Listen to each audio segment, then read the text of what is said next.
दिवस होता 14 जुलै 1789. फ्रान्सच्या बॅस्टिलच्या किल्ल्यावरती हजारो लोक एका ध्येयानं, एका उद्देशानं आणि एका विचारानं आंदोलन करण्यासाठी निघाले होते. सत्ता कोणासाठी? राजासाठी की जनतेसाठी? तेव्हा देखील तोच प्रश्न होता. त्या दिवशी बॅस्टिलच्या किल्ल्यावरती झालेल्या हल्ल्यानं एका किल्ल्याचा अंत झाला नाही, तर एका लोकशाहीची, एका विचाराची सुरुवात झाली. सरकारला प्रश्न विचारण्याचा अधिकार जनतेला आहे, हे त्यावेळेस पहिल्यांदा मागासलेल्या युगामध्ये सुद्धा सिद्ध झालं. राज्य आणि सत्ता ही जनतेसाठी की राजासाठी, सत्ताधाऱ्यांसाठी की ज्यांनी सत्ता दिली त्या लोकांसाठी, याच प्रश्नावरती हजारो लोक एका उद्देशाने एकत्र जमले. मंडळी, ही गोष्ट आहे फ्रेंच राज्यक्रांतीची. आणि आज अशीच राज्यक्रांती पुन्हा एकदा भारतामध्ये घडते, ती सोनम वांगचुक यांच्या नेतृत्वावर. सत्ता ही जनतेसाठीच असते. सत्तेचा केंद्रबिंदू सर्वसामान्य माणसं असतात. आणि ती सत्ता ज्यावेळेस अमानुष होते, अमर्याद होते आणि ती हुकुमशाहीकडे जाते, तेव्हा या पद्धतीची आंदोलनं चिरडली जातात. सध्या जंतर मंतरवरती सुरू असलेलं CJPचं आंदोलन सोनम वांगचुक यांच्या नेतृत्वामध्ये 19 दिवस लढलं गेलं. त्या आंदोलनाची बाजू सरकारनं ऐकून देखील घेतली नाही. एक साधा, सरळ आणि प्रत्येकाच्या मनातला अजेंडा घेऊन हे आंदोलन करते जंतर मंतरवरती आंदोलन करत होते. परीक्षा व्यवस्थेवरती झालेला कथित गैरव्यवहार, विद्यार्थ्यांच्या भविष्याची चिंता, सरकारनं जबाबदारी स्वीकारली पाहिजे आणि राजीनामा दिला पाहिजे, या साध्या मागण्या घेऊन हे लोक जंतर मंतरवरती आंदोलन करत होते. मंडळी, तुमच्या माझ्या कुटुंबातली अनेक लोक स्पर्धा परीक्षा असेल, नेट असेल, सेट असेल, याचा अभ्यास त्या ठिकाणी करत असतात. एका छोट्याशा गावातला मुलगा अभ्यास करतोय असं समजा. आई घर सांभाळते, वडील शेती करतात, कष्ट करतात, मजुरी करतात आणि आपल्या मुलाला डॉक्टर करण्यासाठी, इंजिनियर करण्यासाठी दिवसरात्र काबड कष्ट करून शिकवतात. त्याला डॉक्टर करण्याचं स्वप्न बघतात. त्याच्यासाठी पोटाला चिमटा देऊन पैसे वाचून त्याला क्लास लावतात, त्याचा अभ्यास घेतात. त्याच्यासाठी हे सगळं खर्च केल्यानंतर तो मुलगा अभ्यासही करतो, प्रयत्नही करतो, कष्टही करतो आणि ज्या वेळेस परीक्षा घेतली जाते आणि तिचा निकाल लागतो, त्यावेळेस त्याला कळतं की धनदांडग्यांनी आणि या सरकारच्या दलालांनी हा पेपर फोडला आहे, पेपर चोरला आहे. ही गोष्ट फक्त पेपर फुटीची नाही, ही गोष्ट आहे देशाच्या भविष्याची आणि भविष्यातील हुकुमशाही राजवटीच्या अंताची. मी असं काम म्हणतोय समजून घ्या. इतिहासात अनेक दाखले. महात्मा गांधींनी इंग्रजांच्या विरोधामध्ये दांडी यात्रा काढली आणि मूठभर मीठ गांधींनी उचललं आणि या देशात ज्यांचा सूर्य मावळत नाही असं म्हटलं जायचं, त्या इंग्रजांच्या सत्तेचा देखील अंत त्या एका यात्रेने केला.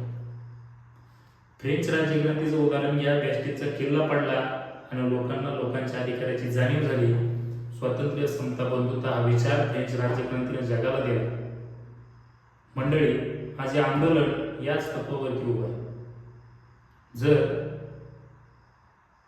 पैसे देऊन पास झालेल्या लोकांनी त्या इन्स्टिट्यूटमध्ये शिक्षण घेतलं, त्यांच्या हातात देश गेला आणि जी लोक काबाड कष्ट करतायत, अभ्यास करतायत, यांच्यामध्ये खरंच हुशारी आहे, त्यांच्यामध्ये ताकद आहे, कॅपॅबिलिटी आहे, अशी लोक जर त्यांच्या हाताखाली राहिली आणि या पेपर फोडणाऱ्या विद्यार्थी जर डॉक्टर झाले, इंजिनियर झाले, तर भारताचं मॅन्युफॅक्चर सेक्टर कसं चालेल, भारताची आरोग्य व्यवस्था कशी चालेल आणि हा देशच कसा चालेल तुम्ही समजून घ्या. शिक्षण व्यवस्था नाही तर देश पोखरण्याचं काम ह्या सरकारकडून होते आणि धर्मेंद्र प्रधान यांचा राजीनामा न घेणं म्हणजे सरकारने या गोष्टीला दिलेला हिरवा कंदील आहे असं सुद्धा आपण समजून घेतलं पाहिजे. काय चूक आहे त्या विद्यार्थ्यांची, काय चूक आहे त्या आंदोलनकर्त्यांची? जर हुकुमशाही पद्धतीनं सरकार वागते, हुकुमशाही पद्धतीनं देश चालला तर प्रश्न कोणी विचारायचा नाही का? आणि जर विचारायचं नसेल तर साधं उदाहरण आहे, हे आंदोलन 19 दिवस सोनम वांगचुक यांच्या नेतृत्वात चाललं, त्याने उपोषण केलं, पण विकलेल्या मीडियानं याचं 1% सुद्धा दखल घेतली. जेव्हा सोशल मीडियावरती हे आंदोलन व्हायरल झालं तेव्हा कुठंतरी या देशातल्या चौथ्या स्तंभ असलेल्या मीडियाला जाग आली, विकलेल्या मीडियाला जाग आली. मंडळी, म्हणूनच आपण अंधभक्त आणि वास्तव हा एपिसोड घेऊन या ठिकाणी इथून पुढं येणार. याचं कारण सुद्धा एक साधं सरळ आहे की विकलेल्या मीडियाच्या मध्ये सुद्धा लोकशाहीला वाचवण्यासाठी तरुणांनी, शिक्षित लोकांनी आणि ज्यामध्ये देशभक्ती, देशाभिमान जागा आहे अशा लोकांनी पुढे आलं पाहिजे. जर 16 वर्षाची मुलं लाठ्या काट्या खाऊन या देशाच्या भवितव्याची रक्षा करण्यासाठी जंतर मंतर या ठिकाणी हजारो किलोमीटर दूरवरून येत असतील तर तुमच्या आमच्यासारख्या शिक्षित लोकांनी सुद्धा पुढे येऊन त्यांची बाजू घेतली पाहिजे. हे आपलं कर्तव्य आहे. ते कर्तव्य पूर्ण आपण करायला पाहिजे. या उद्देशाने या ठिकाणी आपण खरं तर ही चर्चा करत आहोत. हुकुमशाही मग ती कोणाची असो, तिचा शेवट हा होतच असतो. अगदी या सरकारपेक्षा क्रूर असलेल्या हिटलरला सुद्धा त्याच्या बंकरमध्ये गोळी घालून त्या ठिकाणी स्वतःला मारून घ्यावं लागलं.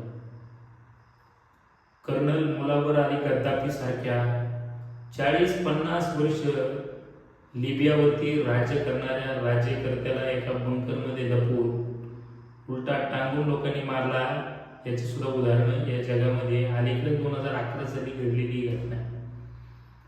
नेपाळमध्ये चेंजेंचं आंदोलन घडलं आणि पंतप्रधानासोबत सगळ्याच मंत्र्यांना अगदी रस्त्यावरती पळून त्या देशातल्या तरुण विद्यार्थ्यांनी मारलं.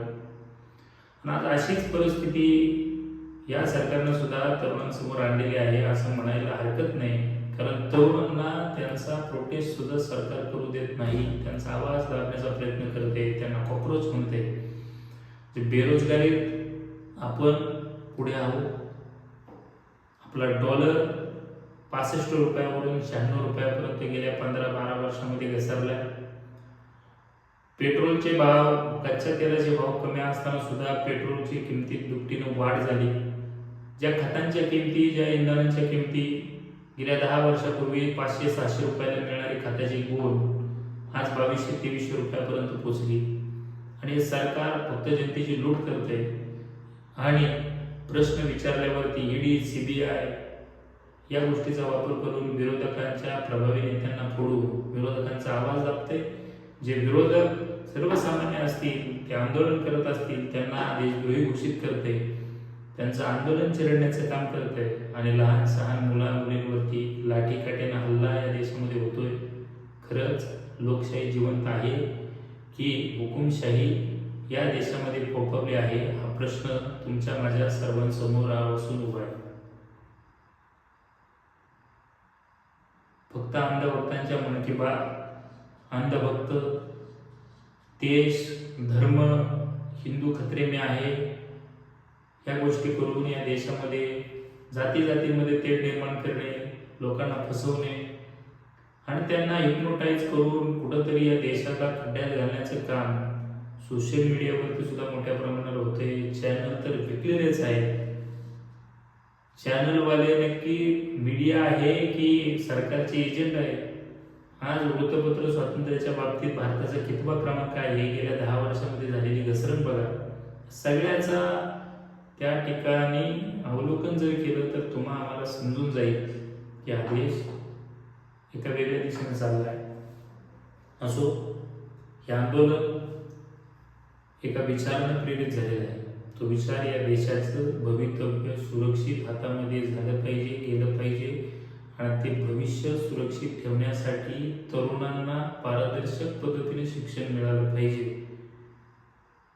आज खरं तर लोकशाहीच्या मूलभूत गरजा ज्या आहेत, शिक्षण, स्वातंत्र्य, बंधुता, समता या मूल्यांवरती कुठंतरी लोक एकत्र येत आहेत आणि नक्कीच येणाऱ्या काळामध्ये क्रांती झाल्याशिवाय राहणार नाही. सरकारला माझी विनंती आहे की सरकारनं या आंदोलनाची दखल घ्यावी.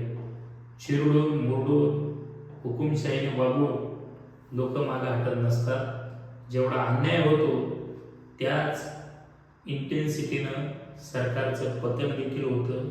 हा इतिहास आहे आणि हा इतिहासातून सरकारनं शिकावं, त्या तरुणांवरती घेतलेले गुन्हे मागे घ्यावे आणि कुठंतरी सर्वसामान्य कुटुंबातील विद्यार्थ्यांच्या हिताचा विचार करत असताना या परीक्षांमध्ये पारदर्शकता आणावी. टीईटीचा पेपर महाराष्ट्रामध्ये फुटला, अशा अनेक गोष्टी घडत आहेत. तलाठ्याचा पेपर MPSCच्या माध्यमातून घ्यावा अशी मागणी महाराष्ट्रामध्ये अनेक विद्यार्थ्यांची आहे. त्याचा सुद्धा विचार सरकारनं केला पाहिजे आणि हुकुमशाही थांबवली पाहिजे, भ्रष्टाचार थांबवला पाहिजे. एवढंच या व्हिडिओच्या माध्यमातून मला तुमच्यापर्यंत पोहोचवायचं होतं. तर अंधभक्त आणि वास्तव या आपल्या कार्यक्रमामध्ये आज इतकंच. पुन्हा भेटूया नव्या विषयावरती नवीन अपडेट्ससह. तोपर्यंत सर्वांना नमस्कार, धन्यवाद.